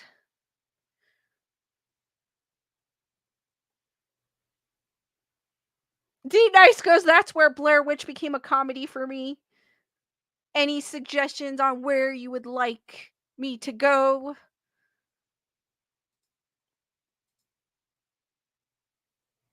Any spooky places you would like me to go and check out?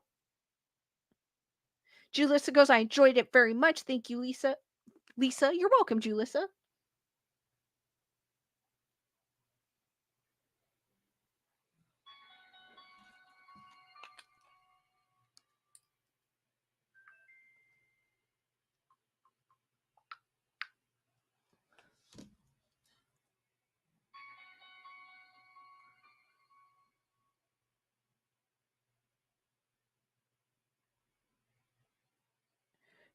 Gunner girl, I don't think we are. We're probably going to take mine, and it all depends on the air conditioning because I'm having issues with the air conditioning in mine right now. Um, it's working, but I don't know how. I have to wait for the summer to come to see how well it works. But I've been having issues with it. Like, I literally cannot turn it off. I have to keep it on or it won't come back on.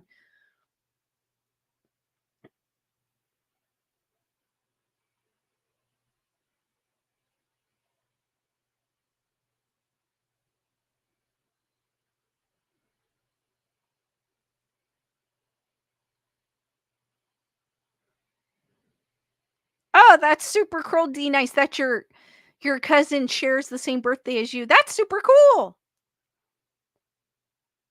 Guys, hearts for D nice for her birthday tomorrow.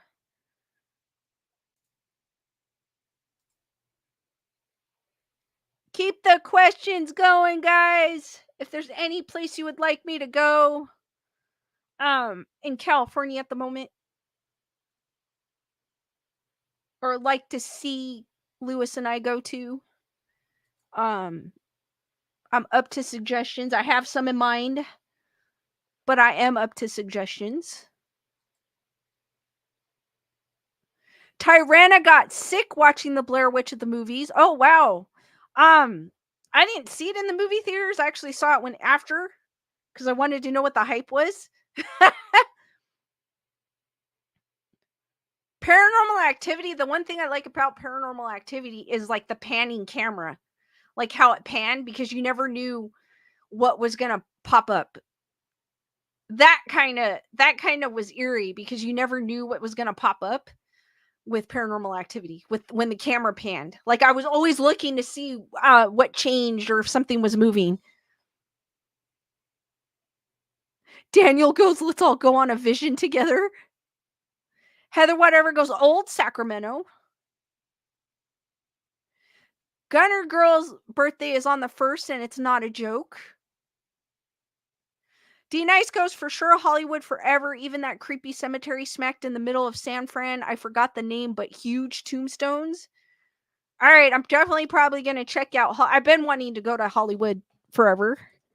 I've driven by it, but I've never, like I said earlier, but I've never been to it.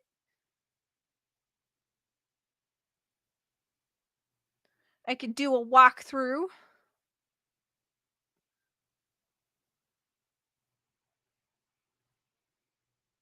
I could do little. I don't know how well the reception's there, but I could do lives walking through cemeteries. Oh, I just gave myself an idea. Booping, the light bulb came on. I could walk through cemeteries. Not newer ones, older ones. Here in California. Here in SoCal.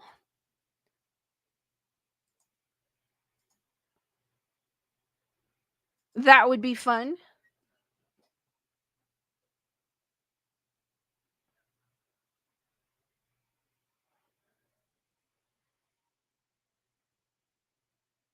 I know that kind of that kind of sucks having a birthday on April Fool's Day. It does because it'd be like it's my birthday. They'll be like, "No, you're trying to trick us, aren't you?" Dusty goes, "Yes, checking out headstones is interesting, and I could just walk by and pan through headstones, and hopefully the reception's good there." Julissa goes, yes, go visit the cemeteries you read about in SoCal. Yeah, I think I'm gonna do that. The light bulb went out. Bling.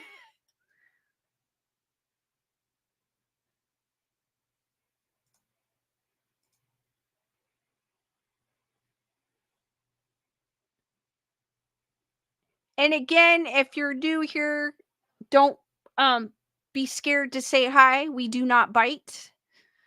We're like a big family here.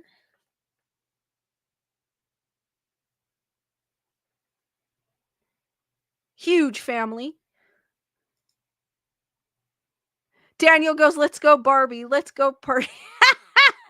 Oh. Oh. No, sorry. I like that song. I'm not afraid to admit that I like that song. There's other songs by Aqua I like too.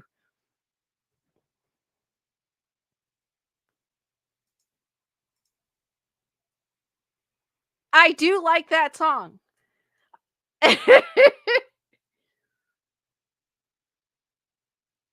Julissa goes, Angel Camp, Columbia, Murphy's, and Arnold are all cool places to visit.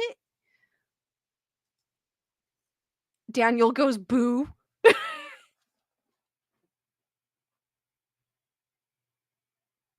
Panda Bear goes, I used to like that song, but then got bored of it. Daniel goes, I'm too sexy. Oh my God, not that song. You know how it goes, I'm too sexy for my shirt. And we used to make fun of it and go, I'm too sexy for my phone. Too sexy for my phone.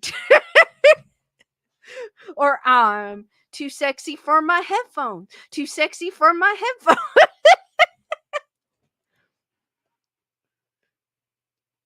Or then we would keep going on. I'm too sexy for this wrapper. Too sexy for this empty wrapper of gum.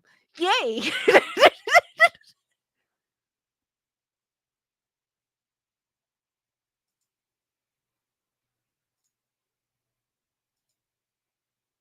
Or you have your cat. I'm too sexy for my cat. Too sexy for my cat.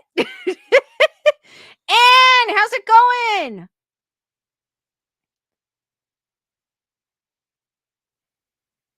Leonora goes, I grew up with that song. I did too. And we would always used to make fun of it.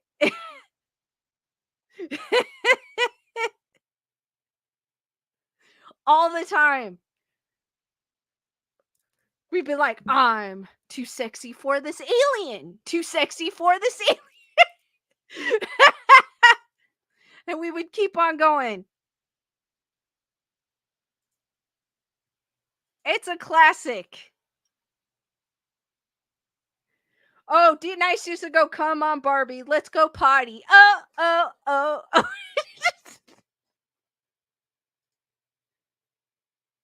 Brandon goes, I just came back and Lisa's singing. I went to the dark side, Brandon. I know, Julissa, we just dated ourselves. We did.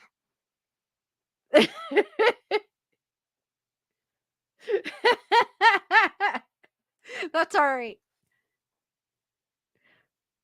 I really dated myself with the I'm Too Sexy song, but that's all right. I was young, though, when that came out. If that's any.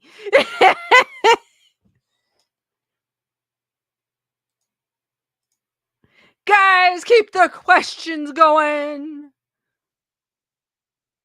Or as Lewis for Nerdport says, I will shut down. I'll be like, I do not compute. D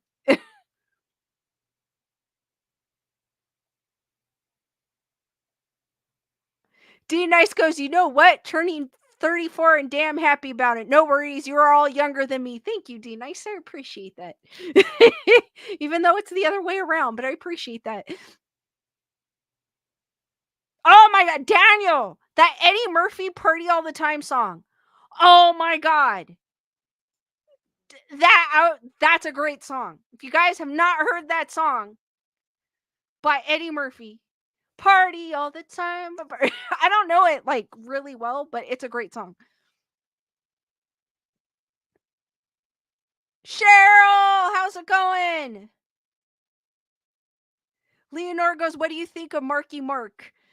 It's funny because the movie Fear, popped up with and I love that movie. I remember it being well, so I rewatched it. Nothing wrong with Marky Mark. Cheryl, thank you for being a member of the Wolf Pack for 5 months. Saying awesome channel. Hurts for Cheryl, guys. Thank you, Cheryl, for the support.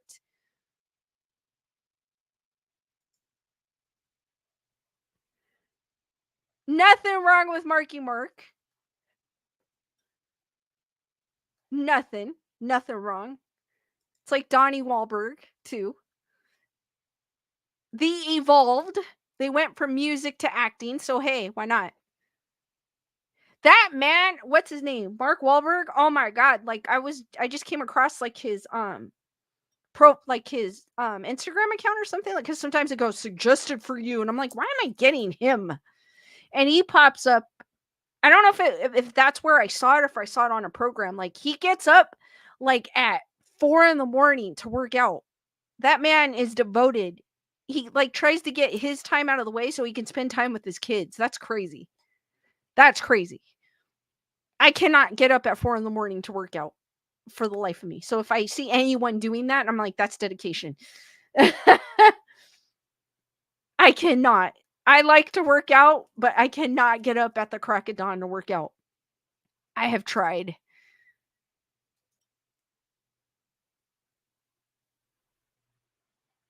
Have you guys seen any cool movies lately?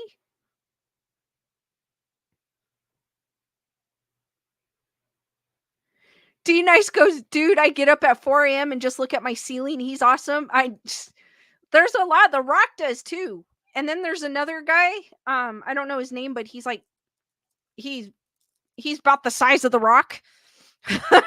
And he gets up at ungodly hours. I'm like, oh my gosh. Leonora goes, nice. His trainer travels with me. Heather, whatever goes, I did in Tucson because it was too hot later. I understand with that. I probably would if I was in Arizona or any area like the desert. I probably would, but I can't. Heather, whatever goes, I'm watching the Mr. and Mrs. Smith series on Amazon and I like it. Matthew is in the middle of rewatching Whose Line Is It Anyway on Max. Daniel goes, give it up for Jackie Chan. If you guys are into martial arts, you have to see Jackie Chan doing the drunken style when he was young. That is amazing to see.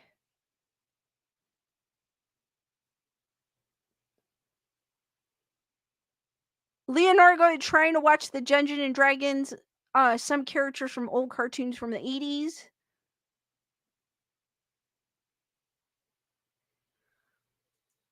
You have to see him do the Drunken Master. It is amazing. Or Drunken Style, I should say. The movie, I think, is called Drunken Master. Or I'm not sure what the movie's called, but it's one where he's very young in it. And how he does the oh my gosh, it's amazing to watch.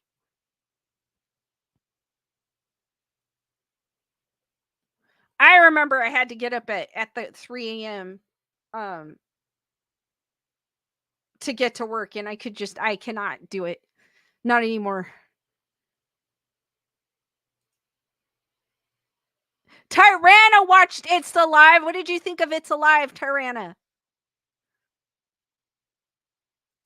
You could probably catch clips of him doing it on just put probably Jackie Chan drunken style on YouTube, and you could probably find clips of him doing it.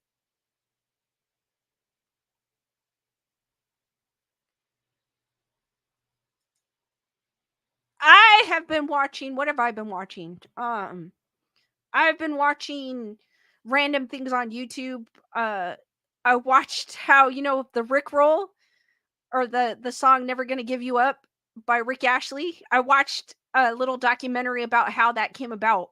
And was kind of interesting. I don't know why I've been obsessed with watching because there's channels on YouTube that show Los Angeles in the 50s, and it's like colorized in the 40s, and it's like a truck. I'm assuming it's a truck going down. I'm assuming it's a guy on the back of a truck because you don't see any windows or anything. Going down the street of Los Angeles in the 50s and 60s, and I find that fascinating for some odd reason. And seeing all, and one of them had, if you're familiar with Los Angeles, one of them had the Sears building in it, and I was like, oh my god, I know that building. For some odd reason, I'm like obsessed with that right now.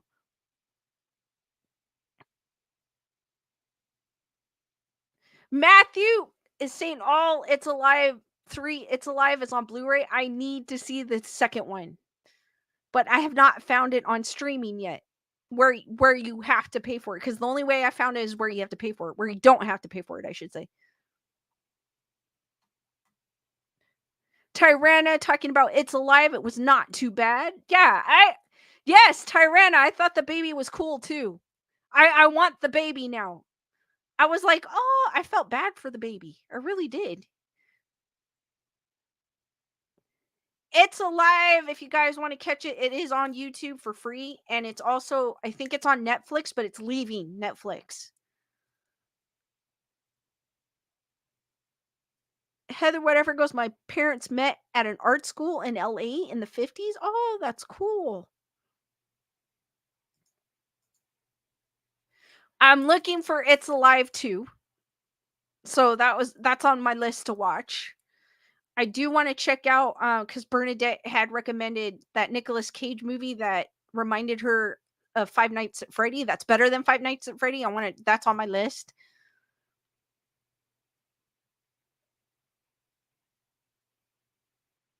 There, Tyranna is asking how many It's Alives are there. There's 3 that I know of that I saw. Because if you notice, Tyranna, at the end of It's Alive, it kind of implies that there's a second one. They're like, another one was born in Seattle. I think it said Seattle.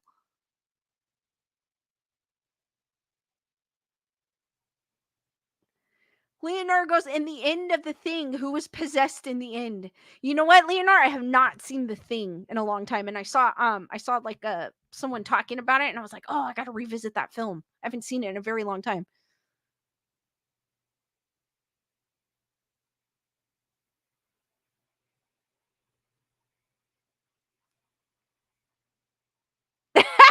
D nice saying she used to know someone that had a program that allowed viewing of certain movies still in theaters. The pop-up, because it was illegal, the pop-up was Rick Astley, never gonna give you up, so we got Rick rolled every night.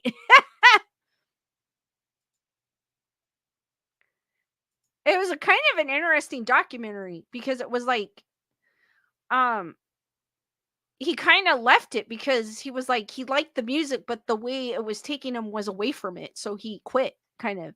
And then the Rick roll thing, he kind of embraced it, so it was kind of cool. It's kind of cool. Any more questions, guys? I'm gonna stay on for a few more minutes.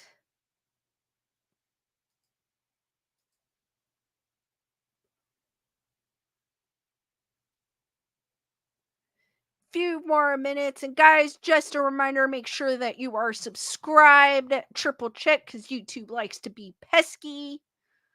And also, too, if you haven't done so already, I have my Patreon pinned to the top of the chat. Just another way you could get a hold of me, just in case, because YouTube likes to be pesky sometimes. And so that's just another way I do post when I have new content on there, and it is free, but there are also options to support if you like to. And it is pinned on the top of the chat, guys. Leonard goes, Lisa, where will you go first in Cal? I was thinking of live streaming the S Bridge in Pasadena. I've been underneath it in a previous video where I hike.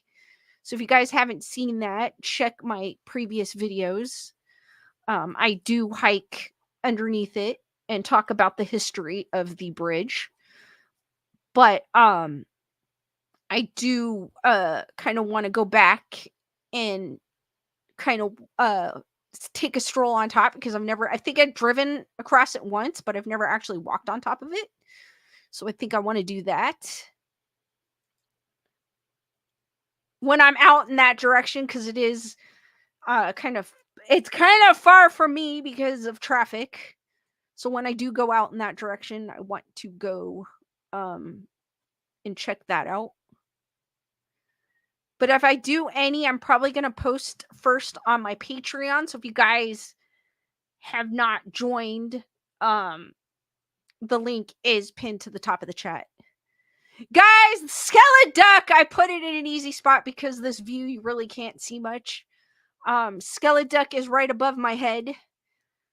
Right basically right under the do or do not, there is no try sign. It's right where my finger's pointing. And it's right above my Squid Game soldier and Stay Puff mini marshmallow Funko Pop.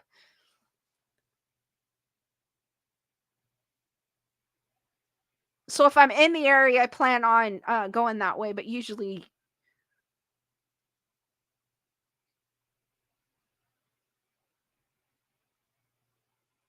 Julissa goes, I love the angle of the duck. You could see that it's a duck. D Nice goes, the duck looks bigger with the view. That's what she said.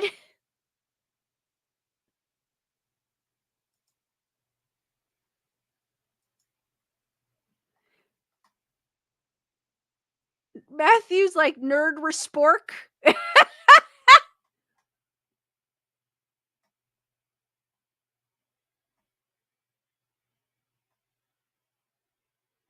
Daniel goes, my hand is not too sexy for the like button.